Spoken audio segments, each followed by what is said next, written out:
राहणार निमेमळा। आमच्या इथे परिसरामध्ये गजानन महाराज मंदिर आहे। ते स्वामी समर्थ सार्वजनिक सामाजिक संस्था संचलित श्री गजानन महाराज भजनी मंडळ आहे।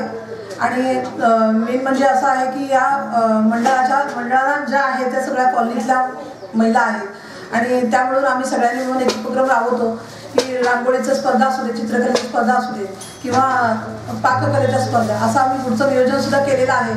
आणखी आमचा असा विचार आहे की ज्या वृद्ध महिला आहेत त्यांच्यासाठी आम्हाला जेवढा वेळ खर्च करता येईल, त्यांच्या गजानन महाराजांचा प्रकट दिनाचा 140वा दिवस आहे।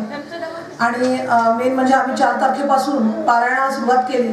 4 तारीख ते 6 तारखेपर्यंत आम्ही पूर्ण पारायणाची सांगता केली आणि आज सकाळपासून महाराजांना अभिषेक झाला, मस्ताभिषेक झाला, त्याच्यानंतर होम केला आम्ही, यज्ञ होम म्हणून ते केलं।